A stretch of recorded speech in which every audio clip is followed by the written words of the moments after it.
नमस्कार, मी मंजुषा टंकसाली. मराठी भाषा विश्व या माझ्या यूट्यूब चॅनलमध्ये आपल्या सर्वांचं सहर्ष स्वागत आहे. आज आपण इयत्ता 7वी सुलभ भारती या पुस्तकातला पाठ क्रमांक 4 गोपाळचे शौर्य याचा आपण स्वाध्याय बघणार आहोत. चला तर बघूया.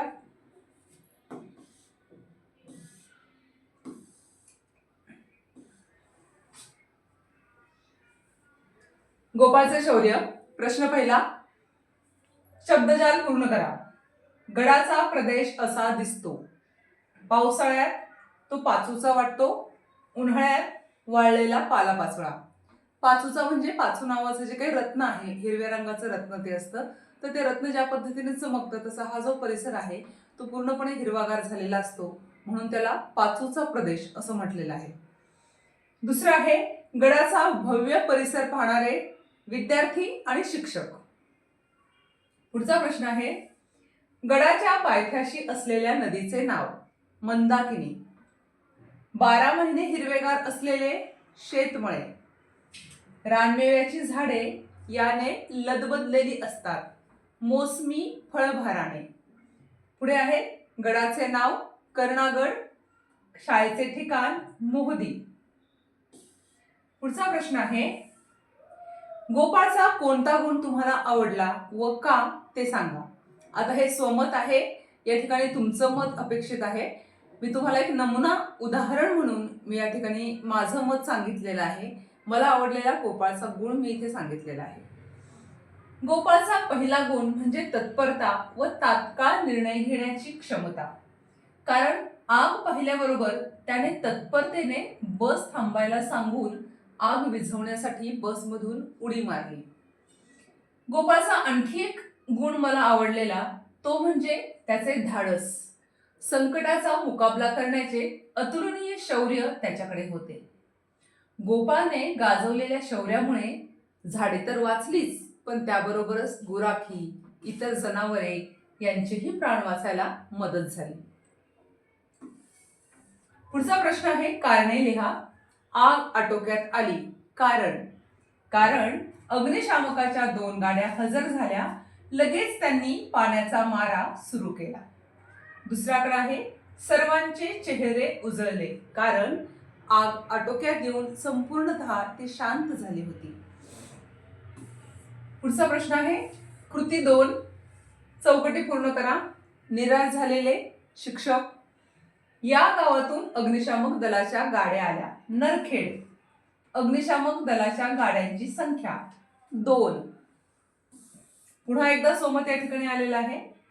नैसर्गिक आपत्ती व मानवनिर्मित आपत्ती म्हणजे काय?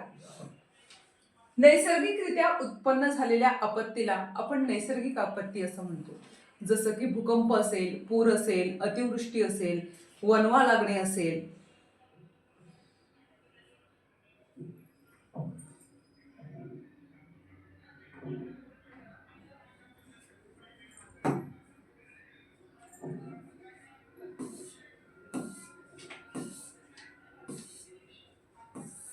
एक 2 मिनिटं, या ठिकाणी जरा थोडासा प्रॉब्लेम झालेला आहे.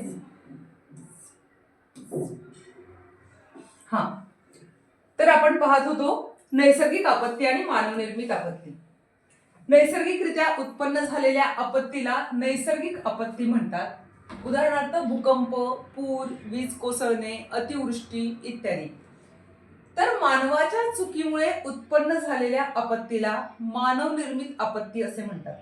उदाहरणार्थ आग लावणे, जाणीवपूर्वक आग लावणे, दहशतवाद, दंगल, आतंकवाद, हे सगळे जे आहेत या मानवनिर्मित आपत्ती आहेत. पुढचा प्रश्न आहे, कर्णागड कुठे वसलेला आहे? नागपूर जिल्ह्यातील नरखेड तालुक्यात मोहदी हे खेडेगाव आहे. या गावापासून 8-10 किलोमीटर अंतरावर कर्णागड वसलेला आहे. दुसरा प्रश्न आहे, गाडी थांबवा असे गोपाळ का ओरडला?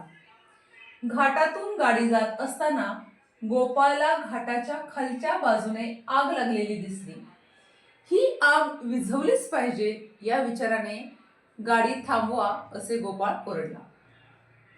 पुढचा प्रश्न आहे, गोपाळने आग विझवण्यासाठी कोणते प्रयत्न केले किंवा काय केले? गोपाळने वाटेलगतच्या शेतातील नदीवरून सुरू असलेल्या पाण्याचा रबरी पाईप सर्व शक्तीनिशी आगीच्या दिशेने ओढत आणला व त्या पाईपने तो चौफेर पाणी फेकू लागला. पुढचा प्रश्न आहे, आग वेळेवर विझली नसती तर कोणते नुकसान झाले असते? बघा, आग वेळेवर विझली नसती तर गडावरील गुराखी तसेच गायी वासरे भाजून निघाली असती.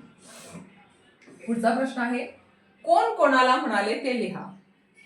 अरे वेड्या, ही जंगलाची आग आपण कशी काय विझवू शकू? शिक्षक गोपाळला म्हणाले. माणसं असो का जनावर, त्यांना वाचवलंच पाहिजे.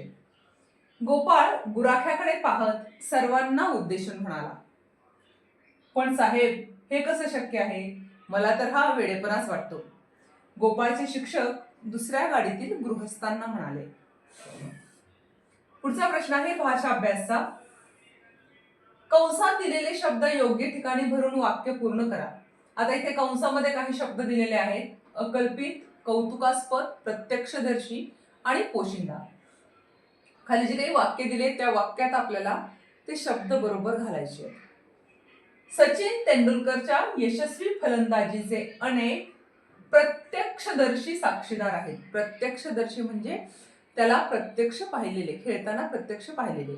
तर पहिली गाळलेली जागा आहे प्रत्यक्षदर्शी. दुसरी आहे, भुज येथे घडलेली भूकंपाची घटना अकल्पित होती. अकल्पित म्हणजे काय? कल्पना न करता येण्यासारखी. शेतकऱ्याला भारताचा पोशिंदा म्हणतात. पोशिंदा म्हणजे पालन पोषण करणारा.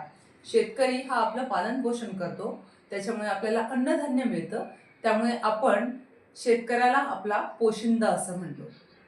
पुढे आहे, कौतुकास्पद काम करणारा विद्यार्थी सर्वांना नेहमीच आवडतो. म्हणजे या ठिकाणी वाक्य आहे, पहिलं आहे रिकामी जागा प्रत्यक्षदर्शी, दुसरी आहे अकल्पित, तिसरं पोशिंदा आणि चौथा आहे कौतुकास्पद. पुढे बघा, आपल्याला उपसर्ग लावायचे आहेत. उपसर्ग म्हणजे एखाद्या शब्दाच्या पुढे शब्द लावणे, त्याला म्हणायचं उपसर्ग. आता या ठिकाणी आपल्याला गैर हा उपसर्ग लावून काही शब्द दिलेले आहेत. गैरहजर, गैरसोय, गैरसमज. आणि आपल्याला बिन आणि परा हे दोन शब्द दिले की त्याचे आपल्याला उपसर्ग लावून तयार करायचे आहेत. बिन, बिनशर्त, बिनधास्त, बिनचूक.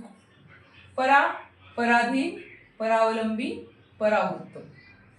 पुढचा प्रश्न आहे, विरुद्धार्थी शब्दांच्या जोड्या लावा.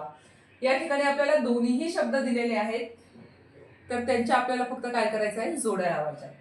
दिवस रात्र, उतरण चढण, पायथा माथा, शहाणपणा वेडेपणा, शक्य अशक्य, सूर्यास्त सूर्योदय, सुरुवात शेवट. पुढचा प्रश्न आहे, लिंग बदला. विद्यार्थी विद्यार्थिनी, शिक्षक शिक्षिका, गृहस्थ गृहिणी. पुढचा प्रश्न आहे, कंसातील शब्द वापरून जोड शब्द पूर्ण करा. कंसात आपल्याला शब्द दिलेले आहेत. पाचोळा, वासरे, झुडपे, मध्ये, फटका, बाप. झाडे, झुडपे, माय, बाप, अधे, मध्ये, पाला, पाचोळा, गाई, वासरे, फेर, फटका. आता पुढचा प्रश्न आहे व्याकरणाचा. या ठिकाणी आपल्याला नाम, सर्वनाम, विशेषण, क्रियापदे हे जे आहेत हे आपल्याला शोधायचे आहेत. वाक्य दिलेले आहेत, त्या वाक्यातले नाम, सर्वनाम, विशेषण, क्रियापद या पद्धतीमध्ये चौकटीमध्ये आपल्याला ते शब्द लिहायचे आहेत. पहिलं वाक्य आहे, कर्णागड नावाचा एक पौराणिक गड आहे. आता या ठिकाणी फक्त कर्णागड आणि आहे या दोन शब्दांना अधोरेखित केलेलं आहे. त्यात कर्णागड हे नाम आहे आणि आहे हे क्रियापद आहे. ड्रायव्हरने लगेच गाडीचा वेग वाढवला. नाम, ड्रायव्हरने, वाढवला, क्रियापद. तो लांब पाईप गोपाळने ओढत आणला. गोपाळ नाम, सर्वनाम तो. या ठिकाणी पाईप हे सुद्धा नाम आहे. विशेषण लांब, लांब पाईप या अर्थी. क्रियापद आणला. चौथा आहे, सर्वांचे चेहरे उजळले होते. चेहरे नाम, होते क्रियापद. पुढचा प्रश्न आहे, पुढील वाक्यातील क्रियाविशेषण अव्यय अधोरेखित करा. माझे हसणे क्षणोक्षणी वाढतच गेले. क्षणोक्षणी हे काय आहे? क्रियाविशेषण अव्यय, कालवाचक क्रियाविशेषण अव्यय. पुढे आहे मंदा लिहिताना नेहमी चुका करते. नेहमी, नेहमी म्हणजे सतत, वारंवार, हे सुद्धा कालवाचक क्रियाविशेषण अव्यय आहे. पुढे आहे आईने आशाला 100दा बजावले. 100दा हे परिमाणवाचक किंवा त्याला आपण संख्यावाचक क्रियाविशेषण अव्यय असंही म्हणतो. पुढे आहे सभोवार दाट झाडी होती. सभोवार म्हणजे आजूबाजूला, आपल्या अवतीभोवती, म्हणून सभोवार हे जे आहे हे स्थलवाचक क्रियाविशेषण अव्यय आहे. पुढेही आपल्याला कंस दिलेले आहेत, रिकाम्या जागा आहेत, कंसात दिलेल्या क्रियाविशेषण अव्यय आपल्याला वापरून वाक्य पूर्ण करायचे. क्रियाविशेषण अव्यय आहेत समोरून, सगळीकडे, पूर्वी आणि घटाघटा. पूर्वी वाहतुकीची साधने कमी होती. पूर्वी, पहिली रिकामी जागा काय आहे? पूर्वी. आणि पूर्वी हे काय आहे? कालवाचक क्रियाविशेषण अव्यय. दुसरं आहे मी घटाघटा पाणी प्यायलो. घटाघटा, कसं पाणी प्यायलोय? घटाघटा, म्हणजे घटाघटा ही पाणी पिण्याची रीत आहे, म्हणून ते रीतीवाचक क्रियाविशेषण अव्यय आहे. मला आई समोरून येताना दिसली. जसं मगाशी आपण इथं सभोवार बघितलं म्हणजे आजूबाजूला, तसं इथं आई समोरून येताना दिसलीये, हे काय आहे? स्थलवाचक क्रियाविशेषण अव्यय. सगळीकडे हिरवेगार गवत उगवले आहे. सगळीकडे, सगळीकडे हे सुद्धा काय आहे? स्थलवाचक क्रियाविशेषण अव्यय आहे. या ठिकाणी या धड्याचा स्वाध्याय जो आहे तो संपलेला आहे. अशाच धड्याच्या स्पष्टीकरणासाठी आणि प्रश्नोत्तरासाठी पुन्हा पुन्हा माझं चॅनल बघत चला. सबस्क्राईब करा, लाईक करा, शेअर करा. धन्यवाद.